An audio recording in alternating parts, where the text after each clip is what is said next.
Praise the Lord. லாஃப்னா என்னங்க? நகைப்பு இல்லனா சிரிப்பு அப்படின்னு சொல்லலாம். பைபிள்ல கூட ஒரு தம்பதி ஆண்டவர் சொன்ன வார்த்தையை நினைத்து நகைச்சாங்க.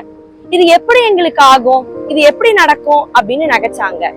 ஆனா ஆண்டவர் அவங்களுக்கு நகைப்பைய பரிசாக கொடுத்து அவங்கள ஆச்சரியப்படுத்தினாருங்க. அவங்க யாருன்னு தெரிஞ்சுக்க ஆசைப்படுறீங்களா? வாங்க தொடர்ந்து பார்க்கலாம்.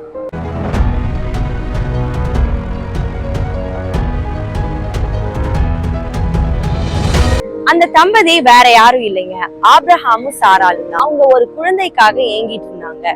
அப்ப கடவுளாகிய ஆண்டவர் அவங்களுக்கு ஒரு ப்ராமிஸ கொடுத்தாரு. நான் உன்னுடைய சந்ததியை ஆசீர்வதித்து உனக்கு ஒரு குமாரனை கொடுப்பேன் அப்படின்னு சொன்னாரு.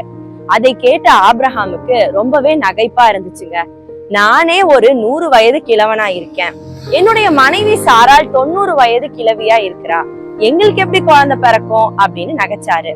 அதே போலதான் சாராளு கூட பெண்களுக்கான வழிபாடெல்லாம் எனக்கு நின்று போயிடுச்சே, இனி இது எப்படி சாத்தியமாகும் அப்படின்னு சொல்லி தன்னுடைய இருதயத்துல நகைச்சாங்க.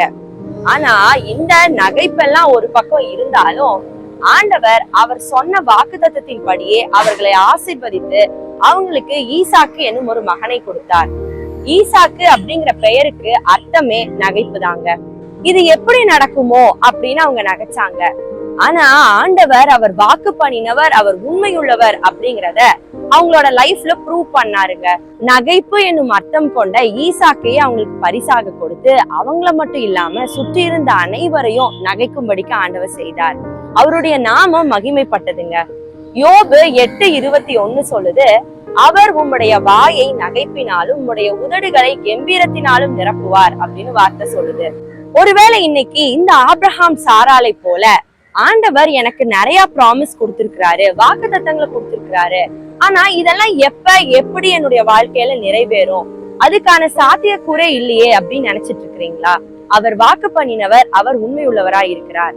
நமக்கு ஆண்டவர் கொடுத்த வாக்கு தத்தங்களை நாம சொல்லி சொல்லி அறிக்கையிட்டு அவர் மீது நம்ம நம்பிக்கையா இருக்கும் போது இன்றைக்கு நாம் கேட்ட வசனத்தை போல அவர் நம்மளுடைய வாயை நகைப்பினாலும் நம்முடைய உதடுகளை கம்பீரத்தினாலும் நிரப்புவார்.